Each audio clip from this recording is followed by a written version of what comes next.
11 अंगूठी खरीदना। ईदान अपनी बहन आयरीन की मदद से कार्यक्रम से सबसे पहले बाहर निकले। उन्होंने खुद पर ध्यान आकर्षित न करने की कोशिश की। अरेबियल ने एक ऐसी जगह चुनी जो उस जगह से काफी दूर थी जहां शाम हो रही थी। सिस्टम के काम को पूरा करने के लिए ईदान को शादी के प्रस्ताव की अंगूठी खरीदने की जरूरत थी। उसने तुरंत कार्यक्रम छोड़ने का फैसला किया ताकि बैठक से पहले उसके पास अंगूठी खरीदने के लिए पर्याप्त समय हो। लड़कियों के विपरीत ईदान को एक लड़के के रूप में कपड़े बदलने की जरूरत नहीं थी। उसकी पोशाक डेट और रोमांटिक प्रपोजल दोनों के लिए एकदम सही थी। सौभाग्य से अभी बहुत देर नहीं हुई थी और ज्यादातर दुकानें खुली हुई थी। टैक्सी पकड़ते हुए ईदान ने कैफे का पता दिया, अपना स्मार्टफोन निकाला और सगाई की अंगूठियों की कीमत और उन्हें कहां से खरीदा जा सकता है इस बारे में जानकारी ढूंढने लगा। जब उसने अंगूठियों की कीमत देखी तो वह दंग रह गया। फिलहाल उसके पास या उसके इलेक्ट्रॉनिक खाते में इतनी रकम नहीं थी। उसने कई महीनों से काम नहीं किया था और अपनी बहन पर निर्भर था और उसे इस बात पर शर्म आ रही थी। उसके पास अपनी बहन आयरीन से अंगूठी खरीदने के लिए कुछ पैसे उधार मांगने के अलावा कोई विकल्प नहीं था। समय कम था, इसलिए उसने तुरंत अपनी बहन को पत्र लिखकर अनुरोध किया। आयरीन, जो इस समय दूसरी टैक्सी में उसका पीछा कर रही थी, को संदेश मिला और वह उसके अनुरोध से हैरान हो गई। उसे आश्चर्य हुआ कि उसे इतने सारे पैसे की क्या जरूरत थी। फेडरेशन की हीरोइन बनने के कारण उसके पास पर्याप्त धन था, इसलिए उसने बिना किसी हिचकिचाहट के उसके खाते में आवश्यक राशि स्थानांतरित कर दी। उसे यकीन था कि वह जल्द ही समझ जाएगी कि उसे पैसे की क्या जरूरत है। ईदान को थोड़ी राहत महसूस हुई जब आयरीन ने उससे थोड़े ज्यादा पैसे दिए जो उसने पहले मांगे थे। अपनी बहन को धन्यवाद देते हुए ईदान ने ड्राइवर से कहा कि वो बताए गए पते पर जाते समय स्टॉप पर रुक जाए। उसने इसके लिए अतिरिक्त शुल्क देने की पेशकश की। ड्राइवर ने कोई आपत्ति नहीं की, बल्कि इसके विपरीत अतिरिक्त लाभ कमाने का अवसर पाकर खुश हुआ। वे जल्द ही अपने गंतव्य पर पहुंच गए और ईदान कार से उतरकर ज्वेलरी स्टोर में घुस गया। उसने यादृच्छिक रूप से निकटतम स्टोर को चुना और अंदर जाने पर उसकी सजावट की विलासिता को देखकर सुखद आश्चर्य हुआ। उनकी मुलाकात एक युवा महिला कर्मचारी से हुई जिसने पूछा कि क्या उन्हें मदद की जरूरत है। ईदान ने तुरंत अपने आने का उद्देश्य बताया, उन्हें सगाई की अंगूठी चाहिए। उन्हें तुरंत अंगूठी विभाग में ले जाया गया। ईदान के रूप रंग और उसके कपड़ों की तारीफ करते हुए युवा कर्मचारी उस लड़की से थोड़ी ईर्ष्या करने लगी जो ऐसे लड़के से मिलने के लिए इतनी भाग्यशाली थी। ईदान आज विशेष रूप से आकर्षक दिख रहा था। इस तथ्य के लिए धन्यवाद कि उसने खुद को साफ किया और सूट पहना। इन कर्मचारियों जैसी लड़कियों की नजर में वह एक अमीर परिवार से आया हुआ लग रहा था। वे खास तौर पर इस बात से प्रभावित थे कि ईदान सगाई की अंगूठी खरीदने आया था। उनके दिमाग में वह एक सभ्य और रोमांटिक युवक की तरह लग रहा था। इस बीच आयरीन कार में बैठी हुई ईदान के ज्वेलरी स्टोर से बाहर आने का इंतजार कर रही थी। उसने अंदर न जाने का फैसला किया। वह अधिकाधिक चिंतित होती जा रही थी और उसे आश्चर्य हो रहा था कि ईदान को इस दुकान से कुछ खरीदने की क्या आवश्यकता है। क्या उसने कुछ खरीदने के लिए पैसे मांगे थे? क्या है वह? उसने खुद से पूछा। वह क्या छिपा रहा है? आयरीन ने फुसफुसाते हुए पूछा, अभी भी दुकान के प्रवेश द्वार की ओर देख रही थी। वह जानती थी कि उसका भाई पिछले कुछ महीनों से बहुत उदास था और शराब में डूबा हुआ घर से बाहर नहीं निकला था। ईदान पहले से ही 19 साल का था और उसकी माँ उसकी मदद करने की कोशिश करने से खुद को नहीं रोक पाए, लेकिन उसकी सारी कोशिशें ईदान की तुलना अपनी सबसे बड़ी बेटी से करने पर खत्म हो गयी। इससे उसका मूड और खराब हो गया। वह और भी गहरे निराशा में डूब गया और इसलिए उसके भाई जैसे एक आदमी ने अचानक एक आभूषण की दुकान में खरीदारी करने का फैसला किया। ये सब उसे बहुत अजीब और संदिग्ध लगा। ईदान ने सगाई की अंगूठियों के लिए विभिन्न विकल्पों और उनकी कीमत की जल्दी से जांच की। कीमत सीमा उसे थोड़ा डरा रही थी, लेकिन वह अपने बजट को जानता था और उसने एक छोटी हीरे वाली अंगूठी चुनी जो उसके फ्रेम में पूरी तरह से फिट हो। अंगूठी की कीमत न तो बहुत अधिक थी और न ही बहुत कम, बल्कि ठीक ठाक थी। ज्वेलरी स्टोर के कर्मचारी उसकी पसंद से थोड़े हैरान हुए, लेकिन उन्होंने जल्दी से अंगूठी को एक बॉक्स में पैक किया और ईदान को सौंप दिया। उसने खरीदारी के लिए पैसे चुकाए और सावधानी से अंगूठी को अपनी जैकेट के अंदर की जेब में रख लिया। ईदान इस समय बहुत घबराया हुआ था और उसकी हथेलियां पसीने से तर थी। उसने अपनी असहजता को छिपाने के लिए एक अमीर युवक की तरह आत्मविश्वास से भरा अभिनय करने की कोशिश की। अंततः अंगूठी से संबंधित सभी मामले निपटाकर वह दुकान से बाहर निकला और एक टैक्सी में बैठ गया जो पहले से ही उसका इंतजार कर रही थी। कार्य पूरा करने पर मेजबान को बधाई, सगाई की अंगूठी खरीदने की शुभकामनाएं। ईदान को अभी भी अपने सिर में गूंजने वाली सिस्टम की अचानक नीरस आवाजों की आदत नहीं थी और वह आश्चर्य से अपनी सीट पर उछल पड़ा। लानत है इस सिस्टम पर, मुझे इस तरह मत डराओ। उसने खुद से कसम खाई। अतिरिक्त कार्य पूरा करने के लिए पुरस्कार जागने के बाद दिए जाएंगे। सिस्टम ने उसकी शापों को अनदेखा करते हुए कहा। मैं मेजबान को याद दिलाता हूँ कि उसके पास अभी भी 2 अधूरे कार्य हैं। अपनी होने वाली पत्नी को 1 दिन के अंदर प्रपोज करें। स्थिति प्रगति पर है, समय केवल 1 दिन बचा है। अपने साथी को डेट पर आमंत्रित करें। स्थिति प्रगति पर है, समय 1 दिन से थोड़ा कम बचा है। कार्य विफलता से सिस्टम नष्ट हो जाएगा और जागृति की क्षमता खो जाएगी। शेष 2 कार्यों की याद दिलाए जाने पर सिस्टम शांत हो गया। ईदान ने सिस्टम की आवाज सुनकर केवल नाक भान सिकुड़ी, क्योंकि उसने स्वयं टाइमर को अच्छी तरह से देखा था जो लगातार समय की गिनती कर रहा था। अपने दाहिने हाथ से उसने उस डिब्बे को टटोला जिसे उसने हाल ही में अपनी जैकेट की अंदरूनी जेब में रखा था और सुनिश्चित किया कि वह अभी भी वही है। एक काम तो पूरा हो चुका है, 2 और बचे हैं। ईदान ने कुछ घंटों में उन्हें पूरा करने का निश्चय कर लिया था। उसे एहसास हुआ कि उसने पहला काम जल्दी से जल्दी पूरा कर लिया है और अब उसके पास तय जगह पर रिजर्व के साथ पहुंचने के लिए पर्याप्त समय होगा। ये समझते हुए उन्होंने अरबेल और सिस्टम के संबंध में अपने निर्णय पर पुनर्विचार करने और तैयारी करने के लिए उपलब्ध समय का लाभ उठाने का निर्णय लिया। अरबेल ने कार्यक्रम छोड़ दिया और एक टैक्सी बुलाई जो उसके लिए असामान्य था। उसने कैफे का पता दिया और आराम से पीछे की सीट पर बैठ गई। आमतौर पर एक कुलीन परिवार की वंशज होने के नाते वह और उसका भाई निजी लग्जरी कारों में सवार होते थे, जिनके साथ ड्राइवर और सुरक्षा गार्ड होते थे। सार्वजनिक परिवहन का उपयोग करना उसके लिए नया था। अरसलान, जो अपनी बहन का पीछा कर रहा था, ने भी जल्दी से एक कार पकड़ी और उसका पीछा किया। उसके लिए जब बात उसकी बहन की हो तो ऐसी हरकतें कोई मायने नहीं रखती थी। कुछ समय बाद ही कार्यक्रम में आए मेहमानों को उनकी अनुपस्थिति का पता चला। उनमें से एक था अरबेल का मंगेतर क्रिस्टोफर। डांस के बाद वह उसे ढूंढना चाहता था और उसके साथ अच्छी बातचीत करना चाहता था। हालांकि क्रिस्टोफर उसे ढूंढ नहीं पाया और साथ ही वह लगातार कुछ अजनबियों की नजरों में आ रहा था जो उसकी योजनाओं में बाधा डाल रहे थे। आखिरकार अपना धैर्य खोते हुए उसने अपने गार्ड को बुलाया और उन्हें बाहर निकाल दिया। बाद में सहायकों की मदद से ही उसे पता चला कि अरेबेल और उसका भाई कार्यक्रम से चले गए थे, लेकिन कोई नहीं जानता था कि वे कहाँ गए थे। इस खबर ने क्रिस्टोफर का मूड और खराब कर दिया और उसने अपने सहायकों को बेकार समझकर उनकी पिटाई शुरू कर दी। उसे वह लड़का याद आया जो अपनी मंगेतर के साथ नाच रहा था। हालांकि बाद में उसे जो पता चला उससे वह और भी परेशान हो गया। वह व्यक्ति पहले ही कार्यक्रम से चला गया और उसके तुरंत बाद में उसे जो पता चला उससे वह और भी परेशान हो गया। वह लड़का पहले ही कार्यक्रम से चला गया और उसके तुरंत बाद उसकी बहन गायब हो गई। केवल उनकी माँ ही बची थी जिसकी सुरक्षा आयरीन के अधीनस्थ कर रहे थे। पकड़ो उसे, क्रिस्टोफर ने गुस्से से आदेश दिया। मुझे खेद है युवा मालिक, लेकिन हम ऐसा नहीं कर सकते। वह नायिका की माँ है और यदि आप उसके साथ कुछ करते हैं तो परिवार भी उसके परिणामों को खत्म नहीं कर पाएगा, उनके सहायकों में से एक ने कहा। लानत है, क्रिस्टोफर ने कसम खाई। हालांकि वह चिड़चिड़ा था और अशिष्ट व्यवहार करता था, लेकिन वह मूर्ख नहीं था। इसलिए जब उसने अपने सहायक की बातें सुनी तो वह तुरंत शांत हो गया और सोचने लगा, ठीक है, मेरा इंतजार करो, जब मैं जाग जाऊंगा तो मैं तुम्हें जाने नहीं दूंगा। क्रिस्टोफर ने पूरे आत्मविश्वास के साथ कहा, जैसे उसे पहले से ही पता था कि ऐसा होने वाला है। वह लंबे समय से अरेबेल की ओर आकर्षित था, लेकिन उसकी हरकतों ने उसे क्रोधित कर दिया था। इसके अलावा उसे आयरीन का रवैया पसंद नहीं था। एक साधारण परिवार की साधारण लड़की उसके साथ ऐसा व्यवहार कैसे कर सकती है, सिर्फ इसलिए कि वह एक जागरूक लड़की बन गई है। आवेदान, वह युवक जिसने अपनी भावी पत्नी के साथ नृत्य करने का साहस किया था, उसकी बदला लेने की सूची में शामिल हो गया। 12 एक अप्रत्याशित मुलाकात। अरेबेल ने जो कैफे चुना था वह एक बड़ी इमारत के भूतल पर स्थित था और सिर्फ एक छोटे से कोने में था। ज्यादातर बैठने की जगह बाहर थी और छोटा हिस्सा कैफे के अंदर ही था। इमारत में इसी तरह के अन्य प्रतिष्ठान भी थे क्योंकि यह एक बड़ा शॉपिंग मॉल था। ईदान तय समय से आधे घंटे पहले पहुंच गया। उसके हिसाब से कैफे भी ऐसी ही दूसरी जगहों से अलग नहीं था। उसे नहीं पता था कि उसने ये खास जगह क्यों चुनी, लेकिन उसे इस पसंद से कोई एतराज नहीं था। बाहर की आधी सीटें पहले से ही भरी हुई थी। अंदर जाने से पहले ईदान एक कियोस्क पर गया जहाँ चश्मा बेचा जाता था। उसने अपनी पसंद के हिसाब से कुछ ज्यादा आकर्षक चश्मे नहीं चुने और उन्हें खरीद लिया। उन्हें पहनने के बाद वह कैफे में चला गया। वह नहीं चाहता था कि उसे संघ की नायिका के छोटे भाई के रूप में पहचाना जाए और चश्मा कम से कम उसकी शक्ल सूरत को थोड़ा बदल सकता था। जैसे ही ईदान ने प्रतिष्ठान की दहलीज पार की, उसने तुरंत कर्मचारियों की ओर मुड़कर पूछा कि क्या अलग बूथ में कोई खाली सीट है। दुर्भाग्य से जवाब नहीं था, सभी सीटें भरी हुई थी। ईदान को आश्चर्य नहीं हुआ। उसने जल्दी से एक निश्चित समय के लिए एक निजी बूथ बुक कर लिया, जिसके बारे में उसे उम्मीद थी कि तब तक वह खाली हो जाएगा। खाली सीट पाकर उसने चाय का ऑर्डर दिया और इंतजार करने लगा। इस बीच आयरीन को एक छोटी सी जगह मिल गई जहाँ से वह कैफे दिखाई देता था जहाँ ईदान बैठा हुआ था। वह वहाँ बैठ गई और कॉफी का ऑर्डर दिया। वह अभी भी यह नहीं समझ पा रही थी कि उसका छोटा भाई इस जगह क्यों आया था। ईदान इंतजार करते हुए बहुत सोचता रहा और समय बिना किसी का ध्यान आकर्षित किए उड़ गया। तय समय से 10 मिनट पहले एक स्टाइलिश कपड़े पहने लंबे लाल बालों वाली युवा लड़की, जिसका चेहरा एक छोटी सी टोपी से छिपा हुआ था, कैफे में दाखिल हुई। ईदान ने तुरंत उसमें एराबेल को पहचान लिया और अपनी सीट से उठकर उसका ध्यान आकर्षित करने के लिए हाथ हिलाया। एराबेल ने ईदान को देखा और जल्दी से उसके पास पहुंची, अपनी टोपी उतारी और मुस्कुराई।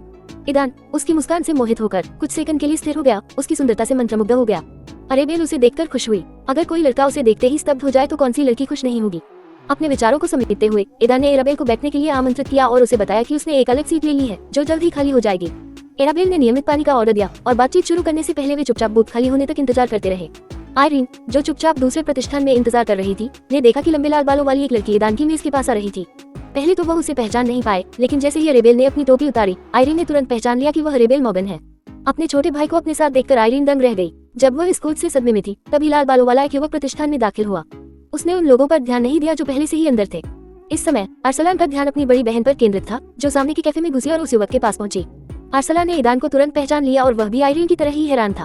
वह चुपचाप खाली सीट पर बैठ गया और अविश्वास से उस जोड़े को देखता रहा। कुछ देर बाद जब उसका आश्चर्य थोड़ा कम हुआ, तब उसने अपना ध्यान अपने आसपास के लोगों की ओर लगाया।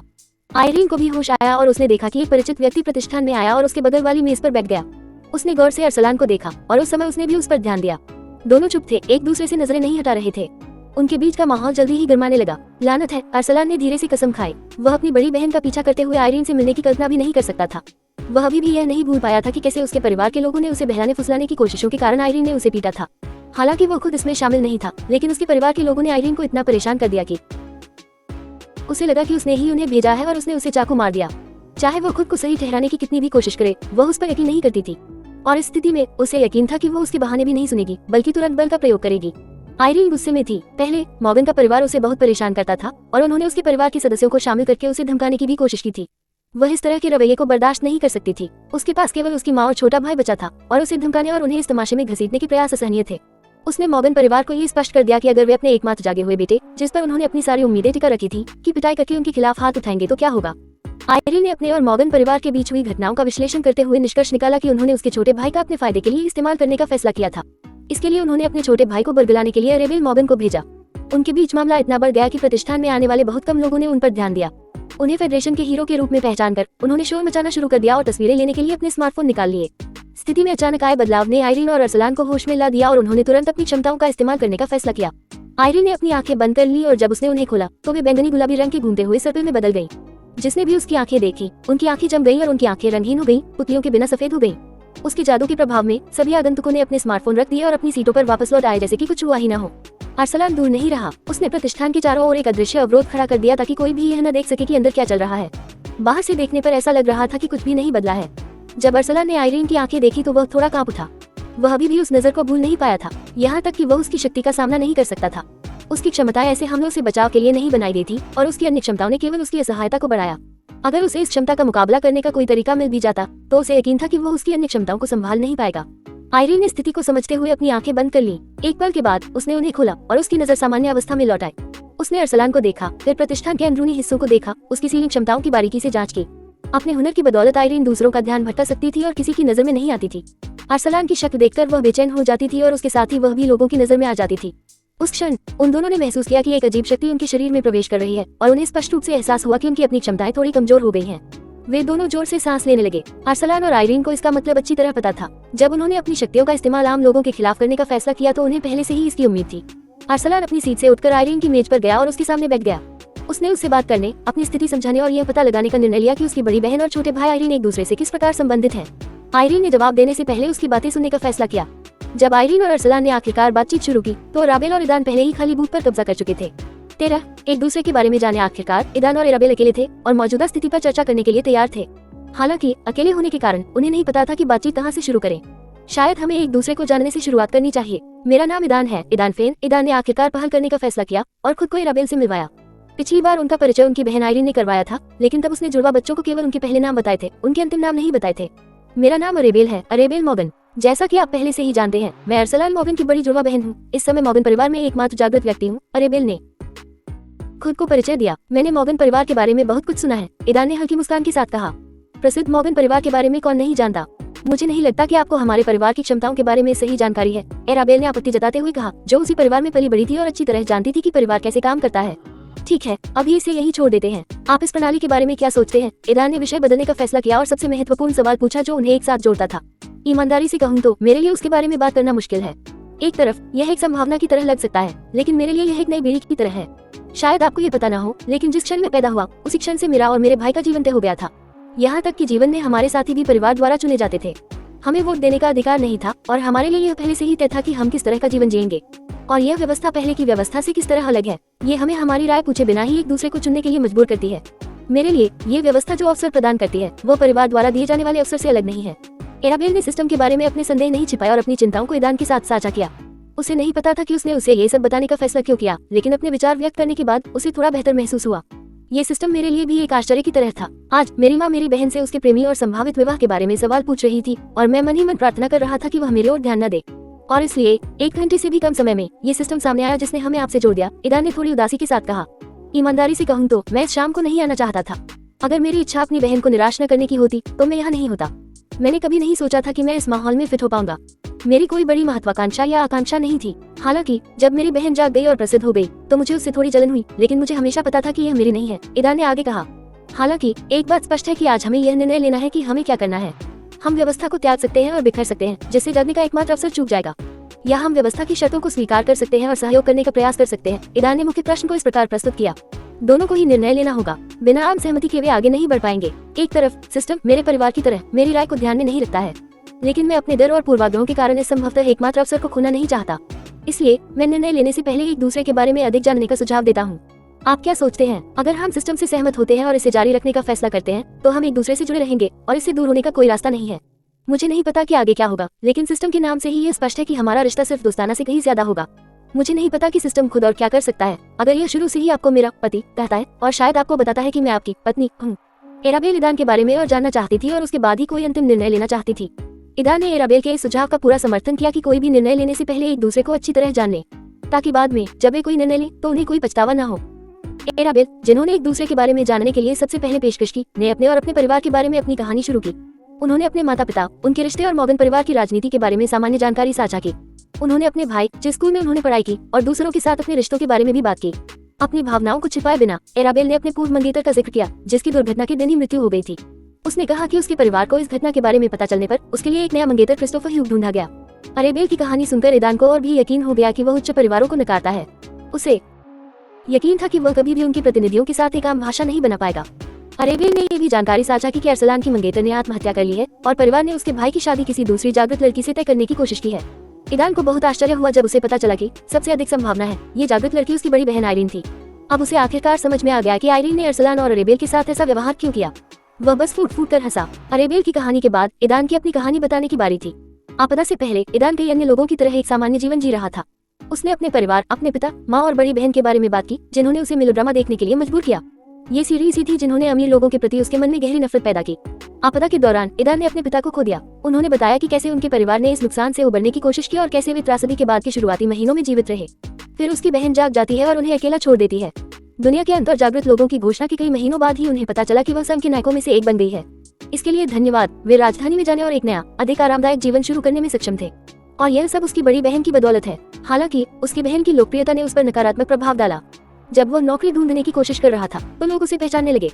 कोई भी अनजान व्यक्ति को नौकरी पर नहीं रखना चाहता था, इसलिए उसकी जानकारी खंगालने के बाद सभी को पता चला कि वह संघ की नायिका का छोटा भाई था और उसके साथ संबंध बनाने की कोशिश की।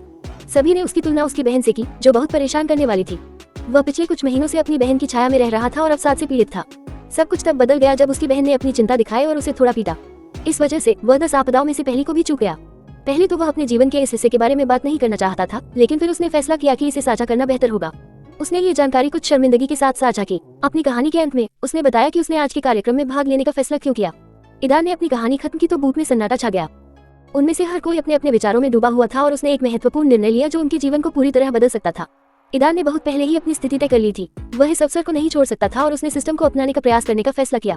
अब यह अरेबेल पर निर्भर था। अगर वह मना करती है तो वह उसे मजबूर नहीं करेगा और उसका निर्णय स्वीकार करेगा, लेकिन अगर वह सहमत होती है तो ऐसा ही हो। अपनी सांस रोककर वह उसके जवाब का इंतजार कर रहा था। इसके अलावा उसकी अच्छी शक्ल सूरत ने भी एक भूमिका निभाई। कौन ऐसी खूबसूरत लड़की को डेट नहीं करना चाहेगा। अरेबेल भी सोचना बंद नहीं कर पाए। ईदान की कहानियों से उसे उसके बारे में कुछ जानकारी मिल पाई। उसने जो कुछ भी उसके बारे में जाना, उससे उसे कोई खास स्वीकृति नहीं हुई, जैसा कि क्रिस्टोफर या अन्य लोगों के साथ हुआ था। वह अमीर परिवार से नहीं था, लेकिन गरीब भी नहीं था। वे अलग अलग दुनिया में रहते थे और अगर सिस्टम नहीं होता तो शायद वे कभी नहीं मिलते। यह महसूस करते हुए कि अपने परिवार से आजाद होना उनके मोहरे बने रहने से बेहतर है, एराबेल ने एक फैसला किया। वह ईदान को स्वीकार करने की कोशिश करेगी और पता लगाएगी कि भाग्य ने उनके लिए क्या क्या चुनौतियां तैयार की हैं। अच्छा, मैंने निर्णय ले लिया है, अरेबेल ने आत्मविश्वास से कहा, मानो वह अपनी शंकाओं को समाप्त कर रही हो। मैं सिस्टम को स्वीकार करने और जागृत होने की कोशिश करने के लिए सहमत हूँ, और मुझे उम्मीद है कि आपके साथ सहयोग करने के लिए सहमत होने का मेरा विकल्प सही था। ईदान, मुझे ये सोचने का कोई कारण न दे कि मैं गलत था, अरेबेल ने उसकी आंखों में देखते हुए कहा। अरेबेल की सहमति सुनकर ईदान ने राहत की सांस ली। सच में वह बहुत खुश था कि उसने फैसला कर लिया था। वह रिश्ता बनाने की कोशिश करने के लिए तैयार था, इस तथ्य के बावजूद कि सिस्टम उन्हें एक साथ रहने के लिए मजबूर करता है। ईदान अपनी सीट से उठ खड़ा हुआ, इस बात से थोड़ा घबराया हुआ कि अरेबेल उसके कामों पर कैसी प्रतिक्रिया देगी। वह उसके पास गया, अपना दाहिना हाथ अपनी जैकेट की अंदर की जेब में डाला और अंगूठी के डिब्बे को टटोला और प्रपोज करने की तैयारी करने लगा। ऐसा करने से उसे सिस्टम का काम पूरा करने में मदद मिलनी थी। हालांकि इससे पहले कि वो बॉक्स निकाल पाता, सिस्टम की नीरस आवाज उसके सिर में गूंज उठी। सिस्टम होस्ट को याद दिलाना चाहता है कि शादी के प्रस्तावों के लिए गवाहों की आवश्यकता होती है। आपको सभी को ये दिखाना होगा कि वह आपकी होने वाली पत्नी है। ईदान ने जब ये शब्द सुने तो वह स्तब्ध रह गया। लानत है, उसने जोर से कसम खाई, और जब एराबेल ने उसकी बातें सुनी तो उसने उसे एक अजीब नजर से देखा। 14 विवाह प्रस्ताव। जब तक ईदान ने अरेबेल की अजीब नजरों को अपनी ओर नहीं देखा, तब तक उसे एहसास नहीं हुआ कि उसने ये श्राप जोर से कहा था, अपने आप से नहीं, जैसा कि वह आमतौर पर करता था। बिना किसी की नजरों से बचकर सिस्टम का काम पूरा करने और शादी का प्रस्ताव रखने की उनकी योजना विफल हो गई। अरे सिस्टम, मुझे याद नहीं है कि विवाह प्रस्ताव के लिए गवाहों की आवश्यकता होती है। मुझे लगता है कि यह एक अधिक अंतरंग क्षण है जब एक जोड़ा एक दूसरे की ओर कदम बढ़ाता है और अजनबियों की उपस्थिति केवल हस्तक्षेप कर सकती है। ईदान ने अपने विचार व्यक्त किए। होस्ट, आपको ये समझना चाहिए कि सिस्टम ने आपको ये कार्य यूं ही नहीं दिया है। यह आपका जागरण अनुष्ठान है। जैसे ही आप इसे पूरा करेंगे, जागृति और सिस्टम की पूर्ण एकीकरण की प्रक्रिया शुरू हो जाएगी। अनुष्ठान को सफल और पूरा माना जाने के लिए हमें गवाहों की आवश्यकता है, सिस्टम ने उत्तर दिया। तो यही बात है। ईदान को आखिरकार सिस्टम के स्पष्टीकरण का सार समझ में आ गया। उसे उसके बारे में गहरी समझ नहीं थी, इसलिए उसने उस पर भरोसा करने का फैसला किया। पहले तो उसने सोचा कि गवाहों के बारे में ये सभी अतिरिक्त शर्तें सिस्टम की ही सनक थी। शांत होने के बाद ईदान ने मामले को यही खत्म करने का फैसला किया और पीछे नहीं हटने का फैसला किया। उसने एराबेल की तरफ देखा, जो अभी भी ये नहीं समझ पा रही थी कि वो क्या करने जा रहा है, और उसने अचानक उसके सामने गाली देना क्यों बंद कर दिया। ईदान ने अपना हाथ एराबेल की ओर बढ़ाया और धीरे से कहा, चल दर। अरेबेल अभी भी इस बात से अनजान थी कि क्या हो रहा है। उसने ईदान का हाथ थाम लिया और उसके पीछे चली गई। वह बहुत सारे सवाल पूछना चाहती थी, लेकिन उसने चुप रहने का फैसला किया और देखा कि वह क्या करने जा रहा है। जब तक ईदान और एराबेल ने एक अलग बूथ में अपनी बातचीत समाप्त की, तब तक आयरीन और अरसलान भी एक समझौते पर पहुंच चुके थे। हालांकि वे अभी भी एक दूसरे की बातों पर पूरी तरह भरोसा नहीं कर रहे थे। अरसलान ने उसे समझाने की कोशिश की कि उसे समझ में नहीं आ रहा है कि उसकी बड़ी बहन आयरीन के छोटे भाई से क्यों मिलना चाहती है। उसे यकीन था कि उसकी बहन को आज तक ईदान के अस्तित्व के बारे में पता भी नहीं था, और यह भी नहीं कि आयरीन ही वो लड़की थी जिसे वे उसे दिखाने की कोशिश कर रहे थे। अरसलान ने उसका पीछा किया क्योंकि उसे उसकी सुरक्षा की चिंता थी। मॉर्गन परिवार में उसे केवल अपनी बड़ी बहन से ही विशेष स्नेह था। अगर उससे कुछ हो जाता तो वह अपनी ताकत के बावजूद उसकी रक्षा न कर पाने के लिए खुद को दोषी मानता। आयरीन को किसी बहाने की जरूरत नहीं थी। उसे और उसके भाई को मॉर्गन परिवार से स्वेच्छा से संपर्क करने की कोई वजह नहीं थी। उसे अपने भाई पर पूरा भरोसा था क्योंकि उसने उसे अमीर परिवारों से दूर रहने की आदत डाल दी थी। मेलोड्रामा ने अपना काम कर दिया है, तो फिर उन्हें क्यों मिलना चाहिए? आयरीन ने अरसलान से पूछा। मेरा विश्वास करो, मैं खुद इसका कारण जानना चाहता हूँ। मैंने अपनी बड़ी बहन को कभी इस तरह नहीं देखा। वह बिना किसी कारण के ऐसा कभी नहीं करेगी, अरसलान ने जवाब दिया। जब वे इंतजार कर रहे थे और ये सोच रहे थे कि ईदान और एराबेल के बीच क्या चल रहा है, तो उन्होंने जल्द ही उन्हें एक दूसरे का हाथ पकड़कर कैफे से बाहर जाते हुए देखा। आयरीन और अरसलान दंग रह गए। ईदान और एराबेल उलझन में दिखे और एक दूसरे की तरफ नहीं देखा। बाहर से वे एक प्रेमी जोड़े की तरह लग रहे थे जो पहली बार सार्वजनिक रूप से अपने रिश्ते को दिखा रहे थे। एडेन और एराबेल भी कैफे के ग्राहकों की घूरती निगाहों से भ्रमित थे जो उन पर ध्यान दे रहे थे। कुछ ने तो सीटी बजाना भी शुरू कर दिया, जिससे उनकी असहजता और बढ़ गई। एडेन के पीछे पीछे एराबेल ने अपनी आंखों के कोने से उसे देखा और पाया कि वह भी उसकी तरह ही भ्रमित था। इससे वो मुस्कुराए और उसे एहसास हुआ कि वह अकेली नहीं थी जो इस समय असहज महसूस कर रही थी। कैफे से बाहर निकलने के बाद ईदान ने अपने आसपास के लोगों पर ध्यान न देते हुए एराबेल की ओर रुख किया। उसने उसकी आंखों में देखा। खुद को शांत करने के लिए उसके खूबसूरत चेहरे पर ध्यान केंद्रित करने की कोशिश की। इस समय वह इतना उत्साहित था कि उसका दिल उसकी छाती से बाहर निकलने के लिए तैयार लग रहा था। एराबेल की हालत भी उससे बहुत अलग नहीं थी। वह समझती थी कि इतने सारे लोगों का ध्यान आकर्षित करना अच्छा विचार नहीं था। वह ये भी जानती थी कि उसके परिवार को जल्द ही इस बारे में पता चल जाएगा, और यह बात उसे बहुत चिंतित करती थी। वह समझ नहीं पा रही थी कि ईदान ऐसी हरकतें करके क्या हासिल करना चाह रहा था। जब वह इन विचारों में उलझी हुई थी, शर्मिंदगी से लाल हो रही थी, उसने देखा कि ईदान उसके सामने घुटनों के बल बैठा हुआ है। धीरे धीरे और सहजता से उसने अपना दाहिना हाथ अपनी जैकेट के अंदर डाला और एक छोटा सा काला बॉक्स निकाला, और उस पर एराबेल को लगा जैसे उस पर बिजली गिर गई हो। उसने जो देखा उससे वह दंग रह गई और उसे एहसास हुआ कि ईदान क्या करने की कोशिश कर रहा था। उसके विचार उस सदमे से दूर चले गए जो उसने महसूस किया था, और वह ईदान की हरकतों को मंत्रमुग्ध होकर देखती रही। पास के एक रेस्तरां से ये सब देख रहे दंपति जो कुछ देख रहे थे उससे पूरी तरह स्तब्ध रह गए। उनकी आंखें आश्चर्य से चौड़ी हो गई। ईदान ने उत्साह से कांपते हुए एक छोटा सा काला डिब्बा एराबेल को दिया और उसे खोला। अंदर एक छोटी सी हीरे की अंगूठी थी जो उसने कुछ घंटे पहले ही खरीदी थी। एराबेल मॉर्गन, क्या तुम मुझसे शादी करोगी? उसने हिम्मत जुटाते हुए और गहरी सांस लेते हुए कहा। घटना को देखने वाली भीड़ उत्साहित थी। किसी आपदा के बाद ऐसा अक्सर देखने को नहीं मिलता। कुछ लोगों ने अपने स्मार्टफोन निकाले और जो कुछ हो रहा था उसे फिल्माना शुरू कर दिया। कई लोगों ने ईदान का समर्थन करना और उसका उत्साहवर्धन करना शुरू कर दिया। एराबेल अभी भी सदमे में थी और अंगूठी को घूर रही थी। डिंग, एक कार्य जारी किया गया है। अपने भावी पति के विवाह प्रस्ताव को स्वीकार करें। अंगूठी पहने और उसे चूमे अपनी सहमति की पुष्टि करें। ध्यान दें, सिस्टम चेतावनी देता है कि विफलता की स्थिति में कार्य को विफल माना जाएगा और सिस्टम हटा दिया जाएगा और जागने का मौका खो जाएगा। ध्यान दें, यदि कार्य पूरा हो जाता है तो जागृति प्रक्रिया शुरू हो जाएगी। दोनों मेजबानों को जागृत के रूप में उनके वर्गीकरण की पुष्टि करने के लिए एक जुड़ी हुई दुनिया में टेलीपोर्ट किया जाएगा और इस दुनिया को बचाने का तरीका खोजना शुरू कर दिया जाएगा। सिस्टम से आए संदेशों की एक श्रृंखला ने एराबेल को होश में ला दिया। उसे आखिरकार समझ में आ गया कि ईदान के कृत्य के पीछे क्या था। यही उसका काम था। यह एहसास होने पर वह हंस पड़ी। वह ईदान पर हंस रही थी जिसे सिस्टम से फिर से एक बेतुका काम मिला था। ईदान को भी सिस्टम से जागृति और दूसरी दुनिया में टेलीपोर्ट होने की प्रक्रिया की शुरुआत के बारे में संदेश मिला। वह इस खबर से बहुत हैरान था। उसे उम्मीद नहीं थी कि वे इतनी जल्दी दूसरी दुनिया में टेलीपोर्ट हो जाएंगे। वह दूसरी दुनिया के बारे में लगभग कुछ भी नहीं जानता था। उसे उम्मीद थी कि यूनाइटेड फेडरेशन की सरकार उसके साथ यह जानकारी साझा करेगी, लेकिन उसने ऐसा कभी नहीं किया। उसकी बहन ने भी उसे इसके बारे में नहीं बताया था, और अब जैसे ही एराबेल उसका प्रस्ताव स्वीकार करती है, उन्हें दूसरी दुनिया में भेज दिया जाएगा। वे दोनों घटनाओं के इस मोड़ के लिए तैयार नहीं थे, लेकिन वे पीछे नहीं हट सकते थे। एराबेल को भी इसका एहसास हुआ और वह खुद को रोक नहीं पाए। उसने देखा कि कुछ दर्शक उनका वीडियो बना रहे थे और उसे यकीन था कि उसके मॉर्गन परिवार को जल्द ही इस बारे में पता चल जाएगा। दूसरी दुनिया में टेलीपोर्ट होने के विचार ने उसे थोड़ा शांत कर दिया। उसने पहले ही अपना फैसला कर लिया था और अब पीछे मुड़ने का कोई रास्ता नहीं था। एराबेल ने अपनी सहमति दर्शाते हुए अपना बायां हाथ आगे बढ़ाया। ईदान ने एराबेल के हाव भाव को देखा। वह खड़ी हुई और बॉक्स से अंगूठी निकालकर अपनी अनामिका में पहना दी। जब अंगूठी अपनी जगह पर आ गई तो एराबेल ने उसे करीब से देखने के लिए अपने चेहरे के सामने रखा। ये सबसे शानदार अंगूठी नहीं थी, लेकिन ये बहुत साधारण भी नहीं थी। उसे ईदान की पसंद आई। ये जानते हुए कि उसे क्या करना है, एराबेल ने रिंग से नजर हटाकर ईदान की आंखों में देखा। उसका चेहरा शर्मिंदगी से लाल हो गया था। ईदान उससे थोड़ा लंबा था, इसलिए एराबेल ने आगे बढ़कर उसके गालों को पकड़ा और उसे थोड़ा अपनी ओर खींचा, अपनी आंखें बंद की और उसके होठों पर चूमा। एराबेल की हरकत से ईदान उलझन में पड़ गया। उस पल उसका दिमाग बंद हो गया। ये देखकर भीड़ ने तालियां बजाईं, सीटियां बजाईं और उन्हें बधाई देने लगी। आयरीन और अरसलान हिलने में असमर्थ होकर अपनी सीटों पर बैठे रहे। उन्हें अपनी आंखों पर विश्वास नहीं हो रहा था। आयरीन को यकीन नहीं हुआ कि उसके छोटे भाई ने मॉर्गन परिवार की एक हाई सोसाइटी लड़की को प्रपोज किया था और उसके लिए अंगूठी भी खरीदी थी। तभी उसे एहसास हुआ कि उसने पैसे क्यों मांगे थे और यहाँ आते समय ज्वेलरी स्टोर पर क्यों रुका था। अरसलान भी सदमे में था और उसने अपनी बड़ी बहन की तरफ देखा। वह न केवल उस लड़के से अकेले में मिली, बल्कि उसने उस लड़के के विवाह प्रस्ताव को स्वीकार भी किया और उससे सहमत भी हुई। लेकिन जिस बात ने उसे और भी हैरान कर दिया और लगभग उसकी चेतना को उड़ा दिया, वह थी अरेबेल की आखिरी हरकत, सबके सामने खुलेआम चुंबन। उनका परिवार उसे इस हरकत के लिए कभी माफ नहीं करेगा। अरेबेल और अदन के बीच चुंबन ज्यादा देर तक नहीं चला, लेकिन उन दोनों के लिए यह अनंतकाल जैसा लग रहा था। टमाटर की तरह लाल हो चुकी अरेबेल जब ईदान से दूर चली गई, तो दोनों ने अपने मन में सिस्टम की आवाज सुनी। बधाई हो मेजबानों, अनुष्ठान सफलतापूर्वक पूरा हो गया है। प्रणाली विलय और जागृति की प्रक्रिया शुरू करती है। 15 अलविदा डिंग। सिस्टम आपको याद दिलाता है कि कनेक्टेड दुनिया में टेलीपोर्टेशन 10 मिनट में शुरू हो जाएगा। उल्टी गिनती शुरू होती है। उसी समय ईदान और अरेबेल ने देखा कि टाइमर पर 10 मिनट की उल्टी गिनती कैसे शुरू हुई, जिसे केवल वही देख सकते थे। उन्हें इस घटना के बारे में सिस्टम द्वारा पहले ही सचेत कर दिया गया था, इसलिए वे बहुत आश्चर्यचकित नहीं हुए। इसके विपरीत वे इस बात से भी खुश थे कि उन्हें तैयारी करने और अपने दोस्तों को चेतावनी देने के लिए कम से कम 10 मिनट दिए गए थे। सिस्टम के काम पूरे करने के बाद ईदान और अरेबेल जल्दी से वहां से निकलने लगे, लेकिन रास्ते में दो परिचित लोग आ गए। आखिरकार सदमे से उबरते हुए आयरीन और अरसलान ने इस जोड़े के सामने आकर यह पता लगाने का फैसला किया कि आखिर यहाँ क्या चल रहा है। इसके अलावा वे चाहते थे कि बाहरी लोग जल्द से जल्द उनके द्वारा शूट किए गए वीडियो को ऑनलाइन पोस्ट न करें। आयरीन ने तुरंत अपनी शक्ति का इस्तेमाल करके अरेबेल और ईदान के साथ हुई घटना के सभी गवाहों की यादों को मिटा दिया। उसी समय अरसलान ने एक बार फिर उस जगह को उलट थलट करने के लिए अपनी क्षमता का इस्तेमाल किया।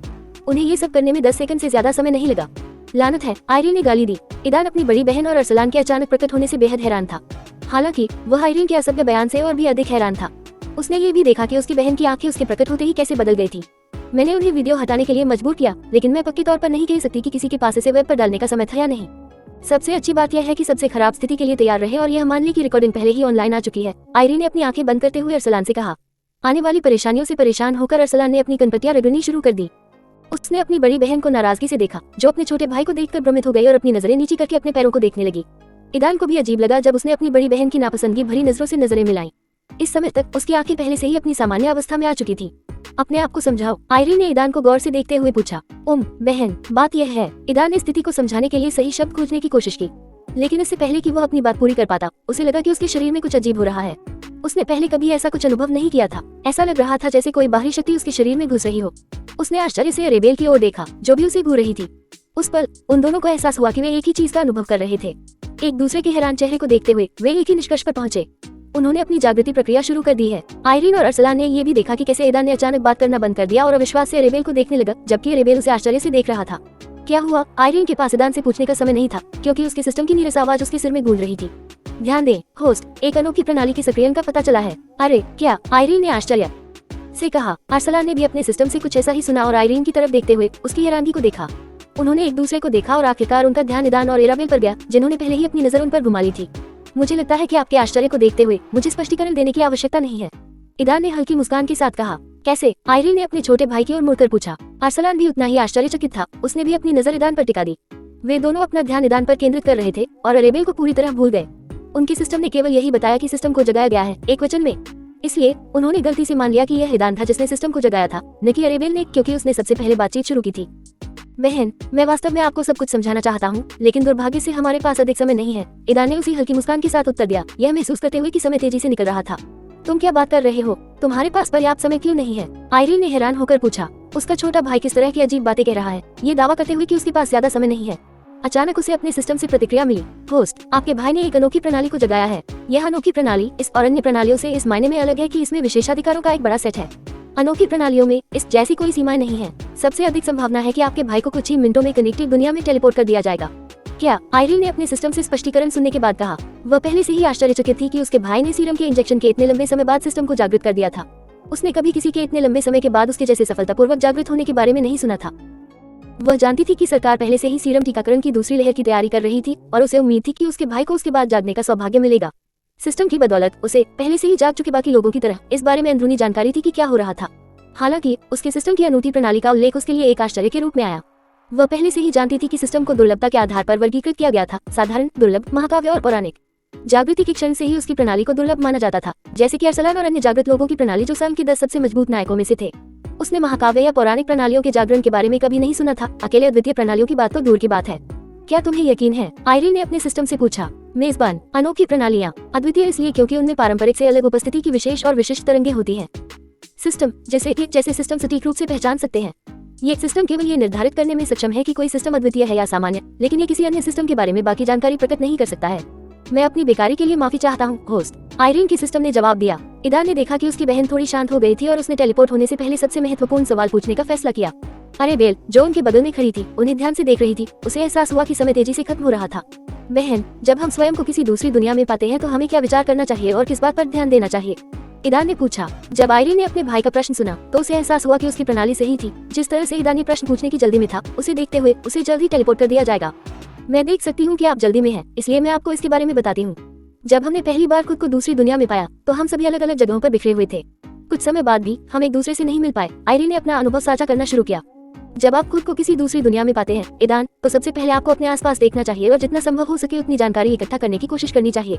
सरकार अभी भी हम सभी से प्राप्त डेटा का पूरी तरह से विश्लेषण करने और इस दुनिया के बारे में कम से कम एक मोटा अंदाजा लगाने में सक्षम नहीं है। ये बहुत विशाल और विविधतापूर्ण है, अरसलान ने अपनी सलाह देते हुए कहा। आयरीन उसके हस्तक्षेप से नाखुश थी, लेकिन ये महसूस करते हुए कि उसके भाई के पास बहुत कम समय बचा है, उसने उससे बहस नहीं की। मैं तुम्हारे साथ बहुत सी बातें करना चाहती हूँ ईदान। चूंकि तुमने सिस्टम को जगा दिया है, इसलिए मेरे पास अब तुमसे कोई जानकारी छिपाने का कोई कारण नहीं है। लेकिन ये देखते हुए कि तुम्हारे पास ज्यादा समय नहीं है, मैं केवल यही कामना कर सकती हूँ कि तुम सुरक्षित रहो, उसने अपने छोटे भाई को गले लगाते हुए कहा। ध्यान आकर्षित न करने की कोशिश करें और जितना संभव हो सके उतना अदृश्य रहें। उन विवादों में न पड़े जिनसे आपका कोई लेना देना नहीं है और बड़े शहरों में जाने से बचें। और सबसे महत्वपूर्ण बात, जीवित वापस आएं। आयरीन ने कहा। भाई बहनों को बातचीत करते देख और यह महसूस करते हुए कि समय लगभग आ गया है, एराबेल ने अपने छोटे भाई के पास जाने का निर्णय लिया।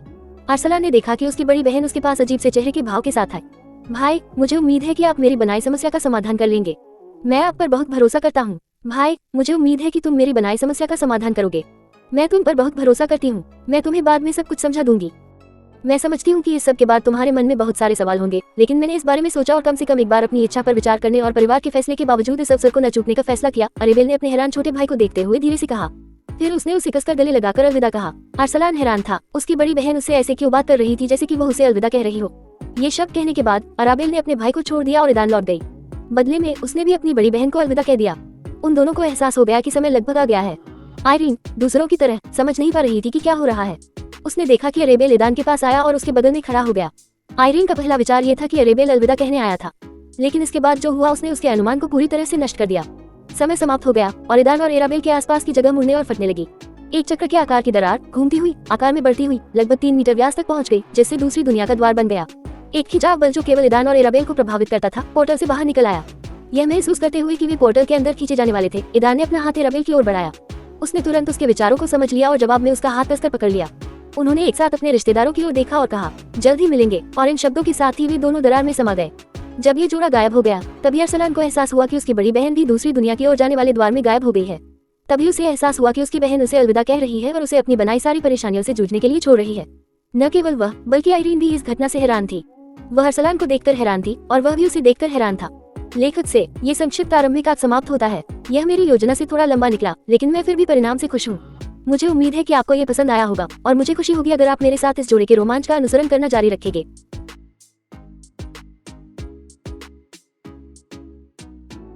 16 प्रस्थान के बाद बधाई हो मेजबान। आपका भाई अविश्वसनीय रूप से भाग्यशाली है। मैं निश्चितता के साथ कह सकता हूँ कि 90% से अधिक की संभावना के साथ उसने न केवल एक अद्वितीय बल्कि एक युग्मित प्रणाली भी जागृत की है। सिस्टम की बधाई ने आयरीन को उसकी कल्पना से बाहर निकाला। सिस्टम ने पहले ही कहा था कि उसके भाई ईदान ने एक अद्वितीय सिस्टम को जागृत किया था और अब वह कह रही थी कि अद्वितीय के अलावा उसने एक युग्मित सिस्टम को भी जागृत किया था। युग्मित प्रणाली का क्या अर्थ है? उसने तुरंत वो प्रश्न पूछा जिसमें उसकी बहुत रुचि थी। अद्वितीय प्रणालियां साधारण प्रणालियों से इस मायने में भिन्न होती है कि उनका एक शीर्षक होता है। ये शीर्षक ही उन्हें अद्वितीय बनाता है, उन्हें विशेष सुविधाएं और शक्ति प्रदान करता है। साथ ही युग्मित प्रणाली और भी दुर्लभ है। इसे युग्मित प्रणाली इसलिए कहा जाता है क्योंकि ये दो अलग अलग प्रणालियों का संयोजन है। आपकी दुनिया में इसे दो में से एक माना जा सकता है। आयरीन ने कभी नहीं सोचा था कि सिस्टम इतने अलग हो सकते हैं। इस खोज ने उनके बारे में उनकी समझ को काफी बढ़ाया। आपको क्या लगता है कि उसने जोड़ी सिस्टम को जगा दिया है? पहले आपने दावा किया था कि उसने एक अनोखी जोड़ी को जगा दिया है। क्या यह मॉर्गन परिवार की लड़की की वजह से है? आयरीन सिस्टम के फैसले से हैरान थी। इसमें कोई संदेह नहीं है कि आपके भाई ने वास्तव में एक अद्वितीय सिस्टम को जागृत किया है।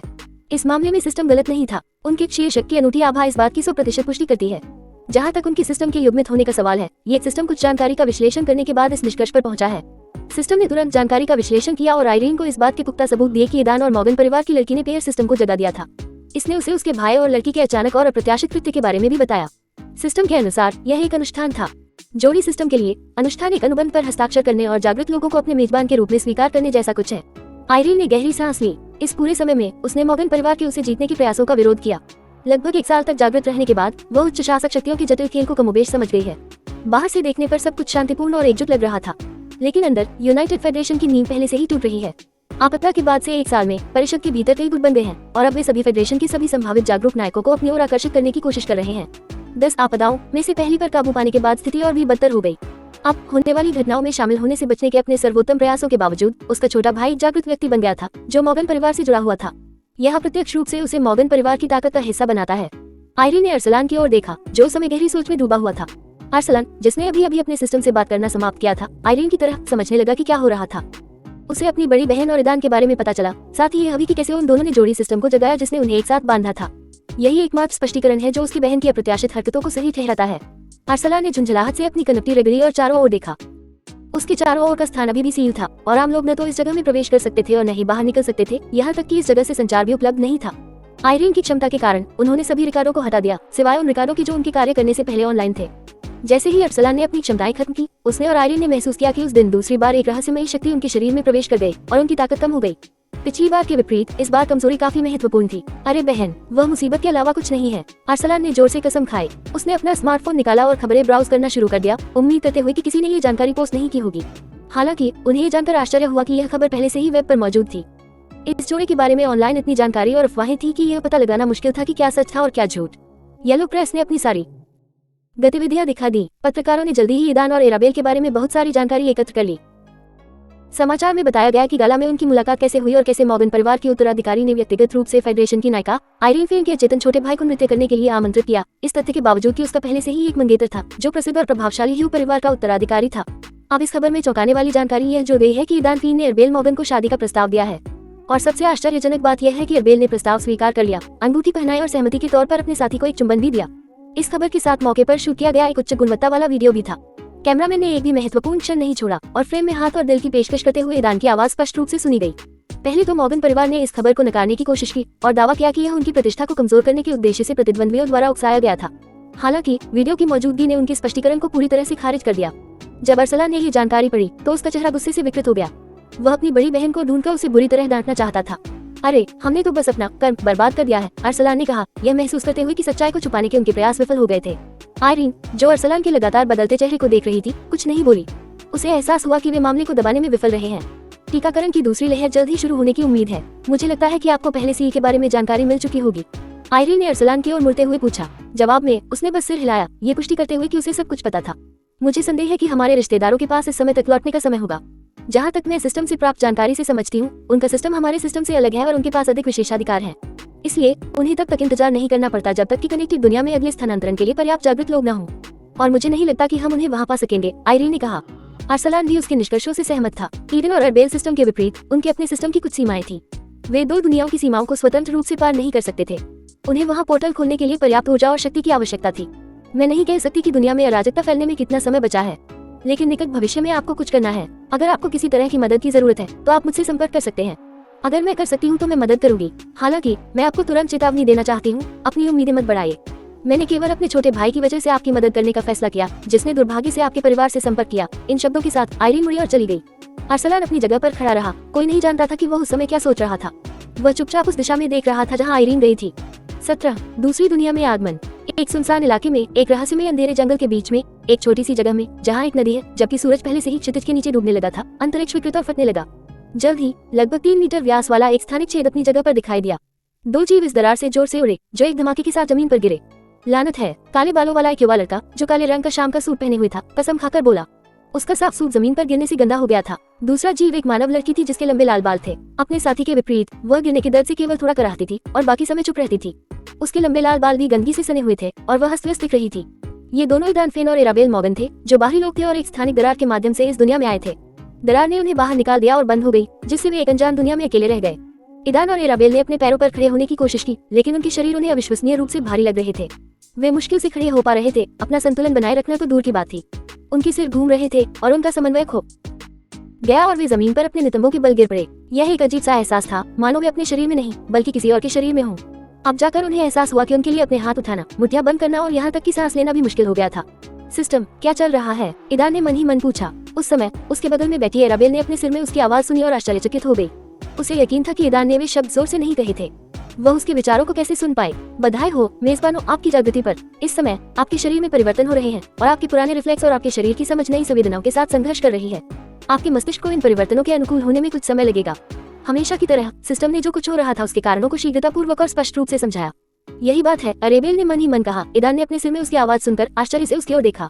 क्या हो रहा है? उसने ऊंची आवाज में पूछा। मुझे नहीं पता, लेकिन मुझे अपने सिर में तुम्हारी आवाज सुनाई देने लगी, अरेबेल ने जवाब दिया और ईदान ने उसके विचारों को स्पष्ट रूप से सुना।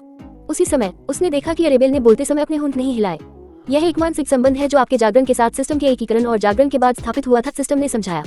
इस कनेक्शन के साथ आप एक दूसरे से संवाद कर सकते हैं, भले ही आप कुछ दूरी पर हो, बिना किसी व्यवधान के। दूसरे लोग इस मानसिक कनेक्शन को आसानी से सुन और समझ नहीं पाएंगे। केवल विशेष योग्यता वाले लोग ही इसे पकड़ पाएंगे और इसे अपने अंदर समाहित कर पाएंगे। सिस्टम ने अपनी व्याख्या जारी रखी। जैसे ही ईदान और एराबेल ने नई दुनिया में प्रवेश किया, एक अद्भुत क्षमता उनका इंतजार कर रही थी। वे इस उपहार से बहुत खुश थे और पहले से ही इसकी क्षमता का एहसास करने लगे थे। इस कनेक्शन के साथ आप इस सिस्टम के साथ संवाद करने में सक्षम होंगे ताकि अन्य होस्ट भी आपको सुन सके। साथ ही सिस्टम ने आवश्यक होने पर व्यक्तिगत रूप से होस्ट के साथ संवाद करने की क्षमता नहीं खोई है। ये जानकारी पाकर दंपति भी खुश हुए। उन्हें पता था कि उनके सामने कुछ ऐसे सवाल होंगे जिन्हें एक दूसरे के सामने पूछना अजीब होगा, लेकिन फिर भी वे जवाब चाहते थे। डिंग होस्ट सिस्टम को आपके शरीर की जागृति और परिवर्तन की प्रक्रिया पूरी होने तक कुछ समय तक इंतजार करना पड़ता है। उसके बाद ही वह आपके बारे में डेटा एकत्र करना शुरू करता है ताकि आपकी स्थिति संकलित की जा सके। डिंग आपके स्टेटस का संकलन पूरा होने के बाद कार्यों को पूरा करने के लिए पुरस्कार दिए जाएंगे। डिंग वर्तमान में कोई सक्रिय कार्य नहीं है। डिंग सिस्टम ने दुनिया के बारे में पर्यावरण संबंधी डेटा और जानकारी एकत्र करना शुरू कर दिया है। डिंग त्रुटि सिस्टम के साथ कनेक्शन स्थापित नहीं कर सकता। डिंग सिस्टम ने पाया कि इस सिस्टम की विशिष्टता के कारण दोष के स्थानिक निर्देशांक बदल गए थे। विशिष्टता का विशेषाधिकार प्रभावी हुआ और मेजबानों को एक विशेष और अनूठी दुनिया में टेलीपोर्ट किया गया। इसके लिए धन्यवाद। मेजबानों ने अपनी दुनिया को बचाने के लिए समाधान खोजने में एक महत्वपूर्ण कदम उठाया है। डिंग ये पता चला है कि इस दुनिया में स्थान और समय बहुत विकृत है। सिस्टम दो दुनियाओं के बीच समय के अंतर का पता नहीं लगा सकता है। डिंग एक अनोखी ऊर्जा की खोज की गई है जो धीरे धीरे मेजबानों के शरीर में रिसती है और उनके शरीर द्वारा अवशोषित कर ली जाती है। प्रारंभिक आंकड़ों के अनुसार लगभग 6 महीने के बाद मेजबानों का शरीर इस बल के लिए पूरी तरह से अनुकूल हो जाएगा। डिंग खतरा सिस्टम ने खुलासा किया कि इस बल के पूर्ण अनुकूलन के साथ मेजबान इस दुनिया से बंधे रहेंगे। वे इस दुनिया का हिस्सा बन जाएंगे और इसे छोड़ने का कोई भी अवसर खो देंगे। डिंग नया कार्य दुनिया का अन्वेषण करें और मेजबानों के शरीर पूरी तरह से इस शक्ति के अनुकूल होने से पहले इसे छोड़ने का रास्ता खोजें। जैसे ही ईदान और एराबेल अपने नए शरीर में बस गए, सिस्टम ने उन पर सूचनाओं की बौछार शुरू कर दी। अंत में उसने उन्हें एक कार्य भी दिया। दोनों ने तुरंत देखा कि कैसे एक टाइमर हमेशा की तरह ही दिखाई दिया जिसने उनकी गिनती शुरू कर दी। कार्य पूरा करने की समय सीमा ठीक 6 महीने थी। उन दोनों को केवल इतना ही एहसास था कि अगर उन्हें इस दुनिया से जाने का कोई रास्ता नहीं मिला तो वे हमेशा के लिए यही रह जाएंगे और वापस नहीं आ सकेंगे। इस दुनिया में पकड़े जाने के खतरे के कारण उन्होंने अन्य चेतावनियों पर भी ध्यान नहीं दिया। वे ये भी नहीं सुन पाए कि सिस्टम दुनिया के बारे में जानकारी प्राप्त करने के लिए वास्तव में किसे या क्या संपर्क करने की कोशिश कर रहा था। नाम शीर्षक के बजाय उन्होंने केवल एक शोर सुना। दूसरे विश्व की उनकी पहली यात्रा समस्याओं के साथ शुरू हुई। सबसे महत्वपूर्ण बात जो उन्हें पहले पता करनी थी वह ये थी कि वे वास्तव में कहाँ पहुंचे थे। वे इस बात पर विचार कर रहे थे कि क्या ये वही दुनिया है जिसमें अन्य सभी जागृत लोग आए थे, या फिर उन्होंने स्वयं को एक बिल्कुल अलग स्थान पर पाया था। हर मिनट के साथ वे दूसरी दुनिया की यात्रा कर रहे थे। ईदान और एराबेल के लिए उत्तरों की तुलना में अधिक प्रश्न थे। 18 स्थिति एक सिस्टम द्वारा उन्हें जानकारी प्रदान करने के बाद ईदान और एराबेल का मूड नाटकीय रूप से खराब हो गया। यदि पहले वे अपनी जागृति के बारे में उत्साहित थे और एक नई दुनिया की खोज करने के लिए उत्सुक थे, तो अब उनकी सभी भावनाएं उनके सामने आने वाली समस्याओं के कारण गायब हो गई हैं। सिस्टम ने उन्हें सूचित किया और चुप हो गया और ईदान और एराबेल चुपचाप अपने नए शरीर के अभ्यस्त होने लगे। जब तक वे कमोबेश अपने शरीर में ढल गए और सामान्य रूप से खड़े होने और चलने में सक्षम हो गए, तब तक सूरज क्षितिज पर लगभग गायब हो चुका था। वे दूसरी दुनिया की यात्रा करने के लिए तैयार नहीं थे और अपने साथ केवल वही ले गए जो उनके पास था। ईदान के पास केवल उसका स्मार्टफोन था और एराबेल के पास कुछ मेकअप का सामान, एक स्मार्टफोन और कुछ चीजें थी जो उसके छोटे पर्स में थी। उस समय उन्होंने जो कपड़े पहने थे वे भी स्थानीय रीति रिवाजों और फैशन के अनुरूप नहीं थे। दोनों को यकीन था कि उनके कपड़े इस दुनिया में फिट नहीं बैठेंगे और बहुत अलग दिखेंगे। भोजन की तो बात ही छोड़िए, उनके पास खाने के लिए कुछ भी नहीं था। जब वे इस बारे में सोच रहे थे कि आगे कैसे बढ़ना है, तो सिस्टम जो अब तक चुप था अचानक बोल उठा। डिंग सिस्टम ने होस्ट पर प्रारंभिक डेटा का संग्रह पूरा कर लिया है और होस्ट की स्थिति का पहला संस्करण तैयार कर लिया है। डेटा प्रेषित कर दिया गया है और फिर एराबेल और ईदान की आंखों के सामने जानकारी वाली एक पारदर्शी खिड़की दिखाई दी। उनमें से प्रत्येक ने अपनी स्थिति खिड़की पर ध्यान केंद्रित किया। स्थिति नाम ईदान फीन, लिंग पुरुष, आयु 19 वर्ष, जाति मानव, पार्टनर अरेबेल मॉर्गन, समलग्निक 12%, साधना पद सिस्टम होस्ट, प्रणाली सर्वोच्च पति प्रणाली सर्वोच्च पत्नी प्रणाली के साथ समन्वयित, सिस्टम दुर्लभता महाकाव्य जोड़, विशिष्ट विशेषता 1 शीर्षक सर्वोच्च आंशिक रूप से सील, अनुपलब्ध आवश्यक योग्यताएं, विशिष्ट विशेषता 2 युग्मित प्रणाली, आंकड़ों का आदान प्रदान वर्तमान में 10%, अनुपलब्ध मुख्य आंकड़े लेवल -1 ताकत 50, सहन शक्ति 50 ताकत 50, सहन शक्ति 50, निपुणता 50, बुद्धि 50, मन 50, क्षमताएं मानसिक लिंक जोड़, मानसिक लिंक अरेबेल मॉर्गन, स्थिति नाम अरेबेल मॉर्गन, लिंग महिला, आयु 18 वर्ष, जाति मानव, साथी ईदान फीन, अटैचमेंट 9%, साधना पद सिस्टम होस्ट, प्रणाली, सर्वोच्च पत्नी प्रणाली, सर्वोच्च पति प्रणाली के साथ समन्वयित सिस्टम। दुर्लभता, महाकाव्य जोड़। विशिष्ट विशेषता 1, शीर्षक सर्वोच्च, आंशिक रूप से सील। अनुपलब्ध, आवश्यक योग्यताएं। विशिष्ट विशेषता 2, युग्मित प्रणाली, आंकड़ों का आदान प्रदान, वर्तमान में 10%। अनुपलब्ध, मुख्य आंकड़े, लेवल -1, ताकत 50, सहन शक्ति 50, निपुणता 50, बुद्धि 50, मन 50। क्षमताएं, मानसिक लिंक जोड़, मेंटल लिंक। आयदान फीम, ईदान और एराबेल ने अपनी स्थिति का अध्ययन करते हुए पाया कि वे एक दूसरे की स्थिति नहीं देख पा रहे थे। इससे पहले कि वे कुछ सोच पाते और सिस्टम से कोई सवाल पूछते, सिस्टम ने तुरंत उन्हें जवाब दे दिया। हालांकि वे दोनों सिस्टम के स्वामी हैं, लेकिन वे अभी तक पूर्ण रूप से पति पत्नी नहीं बन पाए हैं। तब तक सिस्टम उनके व्यक्तिगत स्थान को ध्यान में रखेगा। सिस्टम की प्रतिक्रिया से दंपति आश्चर्यचकित थे। इस पूरे समय वे मानते थे कि सिस्टम कृत्रिम बुद्धिमत्ता के समान है और सभी कृत्रिम बुद्धिमत्ताओं की तरह लोगों की प्रकृति को समझना इसके लिए कठिन है। हालांकि ऐसा लगता है कि सब कुछ बहुत अधिक जटिल है। उन्होंने स्थिति पर चर्चा की और निर्णय लिया कि उन्हें सिस्टम का अधिक गहराई से अध्ययन करने और यह समझने की आवश्यकता है कि यह क्या करने में सक्षम है और क्या नहीं। हालांकि उनके मन में पहले भी ऐसा ही विचार आया था, लेकिन किसी कारण से वे लगातार सिस्टम से इसके बारे में पूछना भूल गए। सिस्टम में पहले 4 आइटमों से कोई सवाल नहीं उठता था। वे उनसे परिचित थे, नाम, लिंग, आयु और जाति। हालांकि 5वीं पंक्ति से शुरू करके उनके मन में सवाल थे। यह उनके पार्टनर के बारे में था। ईदान ने अरबेल को प्रपोज किया और वह मान गई। उस पल से वे साथी बन गए। आज वे पहली बार मिले, लेकिन वे पहले से ही एक दूसरे से बंधे हुए थे। यह उच्च समाज में एजेंडियों के बीच एक सामान्य विवाह समझौते की तरह था, और उनके साथी के नाम के आगे जो लिखा था उससे उनके रिश्ते की प्रकृति स्पष्ट रूप से पता चलती थी। ईदान ने अरबेल को प्रपोज किया और वह मान गई। उस पल से वे साथी बन गए। आज वे पहली बार मिले, लेकिन वे पहले से ही एक दूसरे से बंधे हुए थे। यह उच्च समाज में एजेंडियों के बीच एक सामान्य विवाह समझौते की तरह था, और उनके साथी के नाम के आगे जो लिखा था उससे उनके रिश्ते की प्रकृति स्पष्ट रूप से पता चलती थी। सिस्टम के आंकड़ों के अनुसार ईदान का अरबेल के प्रति स्नेह केवल 12% था, जबकि अरबेल का ईदान के प्रति स्नेह केवल 9% था। दोनों को ये समझ में नहीं आया कि सिस्टम को ये डेटा कहाँ से मिल रहा है और वे इन प्रतिशतों से कैसे पता लगा सकते हैं कि उनका रिश्ता किस स्तर पर है। कितने प्रतिशत का मतलब होगा कि वे प्रेमी बन गए हैं और कितने प्रतिशत का मतलब होगा कि वे असली पति पत्नी बन गए हैं। इस सवाल का सिस्टम ने कोई जवाब नहीं दिया। वह चुप रही। दंपति का अगला प्रश्न साधना के मार्ग के बारे में था। इस बार सिस्टम ने एक तरफ खड़े होकर स्पष्ट उत्तर नहीं दिया। ये पता चला कि कई दुनियाएं हैं और उनमें से प्रत्येक का साधना का अपना मार्ग है। यहाँ तक कि जिस दुनिया में वे प्रवेश कर चुके हैं वहाँ भी एक ऐसा मार्ग है जो सिस्टम के मार्ग से अलग है। सीधे शब्दों में कहें तो इस दुनिया में कोई सिस्टम नहीं है, और ये तथ्य कि वे सिस्टम के मेजबान बन गए उनके लिए साधना का मार्ग बन गया। ये खोज दंपति के लिए पूरी तरह से आश्चर्यजनक थी। उन्हें इस बात पर आश्चर्य नहीं हुआ कि अन्य दुनियाएं भी हैं, क्योंकि वे समझ गए थे कि अगर उन्हें पहले से ही एक दुनिया के अस्तित्व के बारे में पता चल गया है तो ये केवल समय की बात है कि कई अन्य दुनियाएं भी होंगी। हालांकि वे इस तथ्य से अधिक प्रभावित थे कि साधना के अन्य मार्ग भी हैं और उनकी दुनिया का मार्ग प्रणालियों का मार्ग है। सिस्टम का नामकरण जिस प्रकार किया गया था वह उनके लिए पहले से ही स्पष्ट था, तथा ये तथ्य भी स्पष्ट था कि यह किसी अन्य सिस्टम के साथ समन्वयित था। लेकिन ये पहली बार था जब उन्हें सिस्टम की दुर्लभता के बारे में पता चला। सिस्टम के अनुसार उनका सिस्टम एक महाकाव्य दुर्लभता था। सिस्टम ने उन्हें अन्य दुर्लभता स्तरों से परिचित कराया, सामान्य, दुर्लभ, महाकाव्य और पौराणिक। उनकी सिस्टम की दुर्लभता के आगे प्लस चिन्ह सिस्टम की दुर्लभता को बढ़ाने की संभावना को दर्शाता है। यदि इस प्लस पर क्लिक किया जाता है तो दुर्लभता को बढ़ाने के लिए आवश्यकताएं दिखाई देंगी। जिज्ञासा से दोनों ने बटन दबाया, लेकिन उन्होंने जो देखा वह उनके लिए बहुत बड़ा आश्चर्य नहीं था। ज्यादातर मानवीय उनकी क्षमता से परे थी। उन्हें पूरा करने के लिए उनके पास अनुभव, ज्ञान और संसाधनों की कमी थी। वर्तमान में वे बस अपनी यात्रा शुरू कर रहे थे और निकट भविष्य में सिस्टम की दुर्लभता को बढ़ाने की संभावना व्यावहारिक रूप से शून्य थी। 19 स्थिति 11 और पुरस्कार ईदान और एराबेल को यह भी पता चला कि आइरीन और अरसलान रेयर सिस्टम के मालिक हैं। सिस्टम ने उन्हें गर्व से बताया कि उसने उनकी दुनिया में कोई भी महाकाव्य दुर्लभता प्रणाली नहीं खोजी है। जब सभी जागृत लोग गाला में एकत्र हुए तो कुल मिलाकर लगभग 10 दुर्लभ प्रणालियों की पहचान की गई, जिनमें आइरीन और अरसलान की भी शामिल थी। सिस्टम ने बताया कि अगर एक सिस्टम की दुर्लभता दूसरे से कम है तो वह बाद वाले की दुर्लभता निर्धारित नहीं कर सकता। उदाहरण के लिए एपिक सिस्टम आसानी से रेगुलर, रेयर और एपिक सिस्टम की दुर्लभता को पहचान लेता है, हालांकि वह लीजेंडरी सिस्टम की दुर्लभता निर्धारित करने में असमर्थ है। इस बिंदु तक ईदान और एराबेल को चिंता होने लगी। सूरज लगभग क्षितिज से नीचे था और जंगल अंधेरा होने लगा था। उन्हें नहीं पता था कि वे कहाँ हैं या ये जंगल कितना खतरनाक है। इसलिए उन्होंने सिस्टम से उनकी बाकी स्थितियों को तेजी से और अधिक स्पष्ट रूप से समझाने के लिए कहा, ये तय करते हुए कि वे बाद में यदि आवश्यक हो तो सब कुछ अधिक विस्तार से अध्ययन कर सकते हैं। सिस्टम ने तुरंत शेष डेटा की व्याख्या शुरू कर दी। इस तथ्य के अलावा कि उनका सिस्टम एक युग्मित सिस्टम है, इसका एक अनूठा शीर्षक भी है जो इसके नाम सुप्रीम में निहित है। वर्तमान में ये शीर्षक आंशिक रूप से सील है। सिस्टम के अनुसार यह इस उपाधि की बदौलत था कि दरार के स्थानिक निर्देशांक बदल गए, जिससे वे इस रहस्यमय जगह पर पहुंच गए। हालांकि अभी तक यह उपाधि उन्हें कोई विशेष लाभ नहीं पहुंचाती है। वे अभी जागे हैं और उन्हें भविष्य में अपनी योग्यताएं साबित करनी होंगी ताकि यह साबित हो सके कि वे इस उपाधि के योग्य हैं। अन्यथा ऐसी प्रणाली का कोई अन्य स्वामी जो अधिक योग्य निकला उनसे यह अधिकार छीन सकता है। ऐसी व्यवस्था से उसका तात्पर्य सामान्य पति व्यवस्था और पत्नी व्यवस्था से था। दूसरी अनूठी विशेषता जिसके बारे में वे पहले से ही जानते हैं वह है जोड़ी प्रणाली। इस विशेषता की बदौलत ही उन्होंने मानसिक लिंक की क्षमता की खोज की। इसके अलावा यह विशेषता उन्हें आंकड़ों के आदान प्रदान का एक अनूठा कौशल देती है। ये कौशल उन्हें थोड़े समय के लिए अपने आंकड़ों का आदान प्रदान या साझा करने की अनुमति देता है। वे जितने स्टेट पॉइंट का आदान प्रदान कर सकते हैं वह उनके रिश्ते के स्तर पर निर्भर करता है। उनके बीच रिश्तों का प्रतिशत जितना अधिक होगा वे उतने ही अधिक स्टेट पॉइंट एक दूसरे को हस्तांतरित कर सकते हैं। युग्मित प्रणाली की विशिष्टता कई और क्षमताओं को छुपाती है जो अभी तक उपलब्ध नहीं है। उन्हें खोलने के लिए उन्हें कुछ कार्यों को पूरा करने और रिश्तों की प्रतिशत को एक निश्चित स्तर तक बढ़ाने की आवश्यकता है। और अंत में केवल उनका स्तर था जो एक है और मुख्य आंकड़े जो ईदान और अरबेल के लिए समान थे।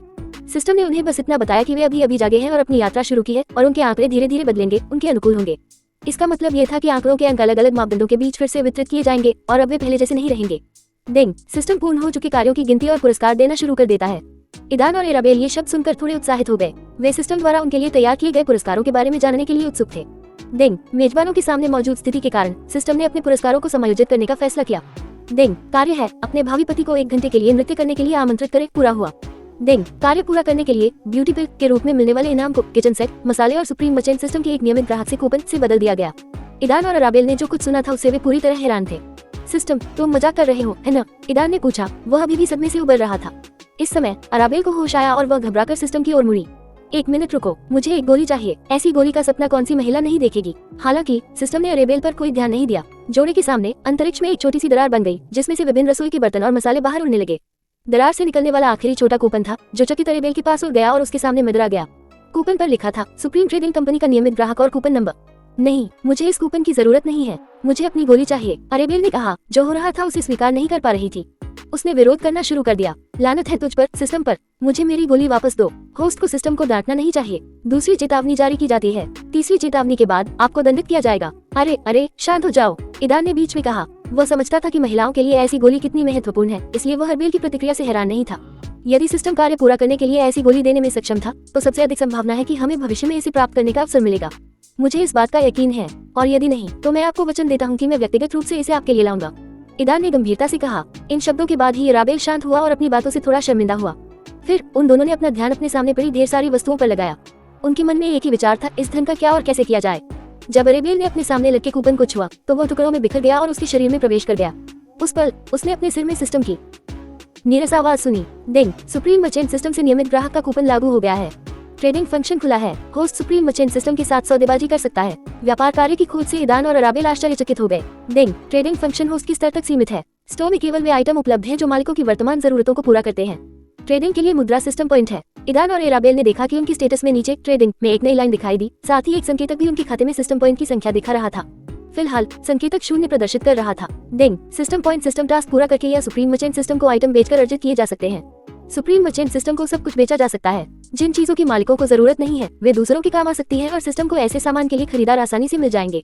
जिज्ञासा ने उन पर विजय प्राप्त की और उन्होंने ये पता लगाने के लिए ट्रेडिंग सुविधा खोली कि कौन से उत्पाद उपलब्ध हैं। सामानों की प्रचुरता देखकर उनकी आंखें चौड़ी हो गई। भोजन, कपड़े, हथियार और कवच से लेकर व्यंजनों तक लगभग सब कुछ था।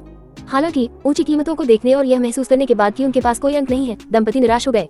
हालांकि उन्हें एहसास हुआ कि यह सुविधा भविष्य में उच्च कीमतों के बावजूद उपयोगी हो सकती है। डिंग, सगाई की अंगूठी खरीदे। समय सीमा पिछले असाइनमेंट के अंत तक है। कार्य पूरा हो गया है। डिंग, कार्य पूरा करने के लिए 5 तत्व रिंग का इनाम स्वतंत्र साझा भंडारण स्थान के साथ बदल दिया गया है। छोटा सिस्टम ने अपनी रिपोर्ट बनाना और पुरस्कार देना जारी रखा। दूसरा पुरस्कार सुनने के बाद ईदान और अराबेल फिर से चकित हो गए। उनके सामने 2 समान छलने परिणाम स्वरूप छोटे स्थानिक दरार से बाहर निकल आए और उनमें से प्रत्येक के सामने मदरा आए।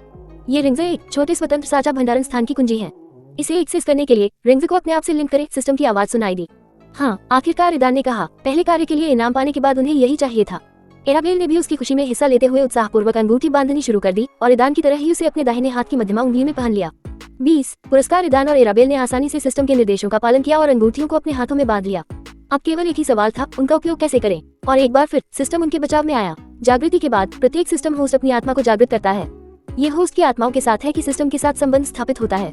सिस्टम के होस्ट के रूप में आप अंगूठी को नियंत्रित करने के लिए अपनी आत्मा शक्ति का उपयोग कर सकते हैं। ये कुछ नया था जिसके बारे में उन्होंने पहले कभी नहीं सुना था। पहले तो उन्हें समझ नहीं आया कि इस रहस्यमयी आत्मा शक्ति का इस्तेमाल कैसे करें, लेकिन जब उन्होंने कोशिश की तो वे आसानी से इसका इस्तेमाल कर पाए। ये वर्णन करना कठिन है कि वह अनुभूति कैसी थी। बल इतनी सहजता से प्रवाहित हो रहा था मानो वह उनका ही एक अंग हो, जैसे हाथ या पैर।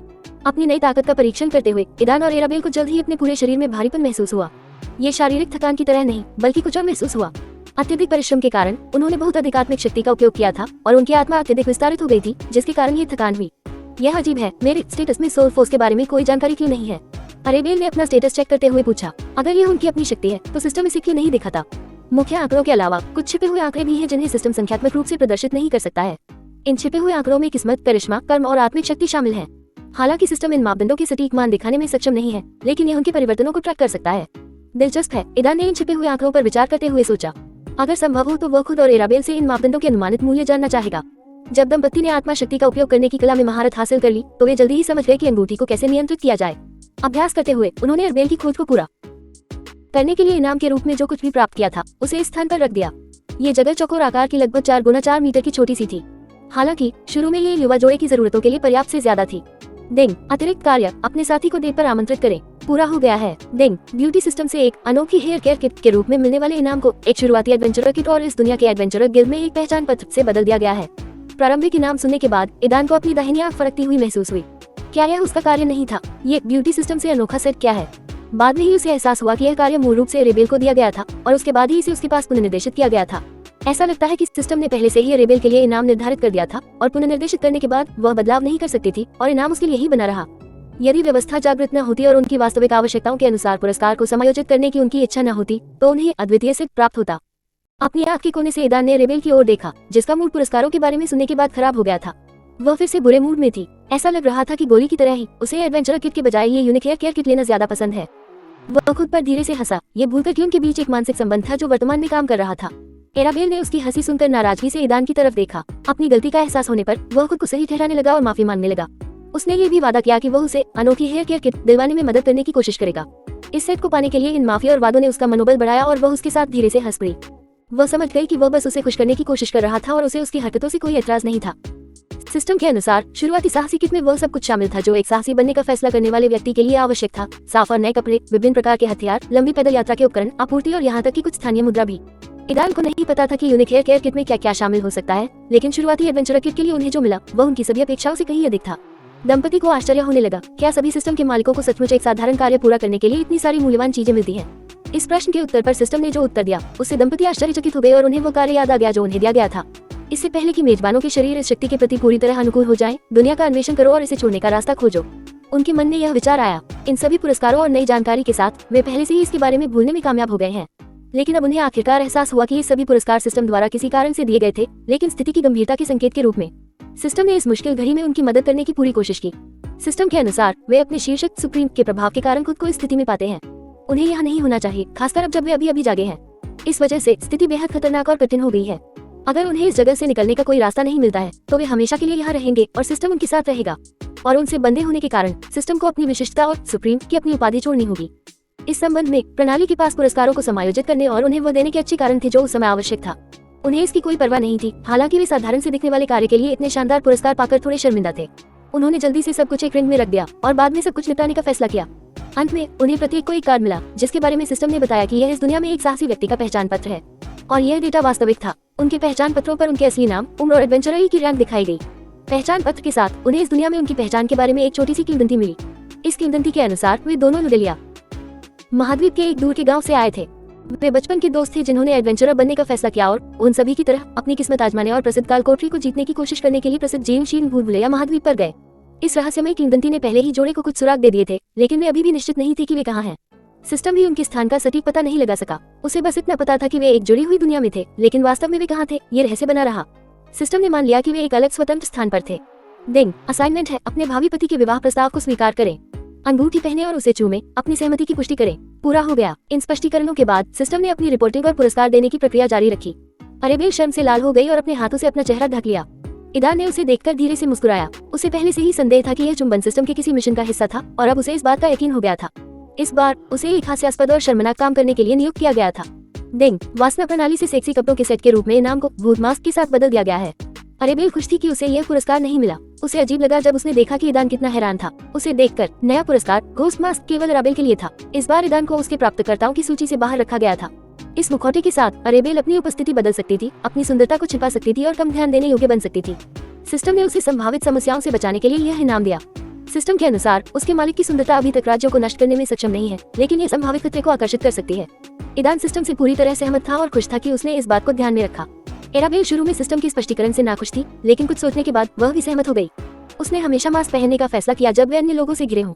डेंग, भावी पत्नी को एक दिन के भीतर प्रपोज करने की रस्म का काम पूरा हो गया है। डेंग, गलती, सिस्टम इनाम को समायोजित नहीं कर सकता। ध्यान दें, शीर्षक सुप्रीम में हस्तक्षेप का पता चला है। मूल इनाम इसे हटा दिया गया था और इसके बजाय अल्फा और वाल्किरीज की रक्त रेखा को बदलने के लिए औषधि का चयन किया गया था। सिस्टम के शब्दों के तुरंत बाद ईदान और एराबेल के सामने दरार पड़ गई और उनके हाथों में औषधियां गिर गईं। ईदान को अल्फा ब्लड लाइन परिवर्तन औषधि मिली और एराबेल को वाल्किरी ब्लड लाइन परिवर्तन औषधि मिली। सिस्टम के शब्दों के तुरंत बाद ईदान और एराबेल के सामने दरार पड़ गई और उनके हाथों में औषधियां गिर गईं। ईदान को अल्फा ब्लड लाइन परिवर्तन औषधि मिली और एराबेल को वाल्किरी ब्लड लाइन परिवर्तन औषधि मिली। दंपति पूरी तरह से चौंक गए और अपने हाथों में औषधियों को आश्चर्य से देखने लगे। उन्हें समझ नहीं आ रहा था कि उन्हें क्या करना चाहिए या इसका क्या मतलब हो सकता है। लेखक से और अब मैंने सिस्टम की स्थिति और पुरस्कारों के बारे में कहानी लगभग समाप्त कर ली है। मुझे उम्मीद है कि आप कहानी के इस विस्तृत और वर्णनात्मक भाग से थके नहीं होंगे। यदि संभव हो तो मुझे अपनी राय बताएं, यह मेरे लिए महत्वपूर्ण है। और इस अध्याय को पढ़ने के लिए आप सभी का धन्यवाद और मुझे आशा है कि आप कहानी का अनुसरण करना जारी रखेंगे।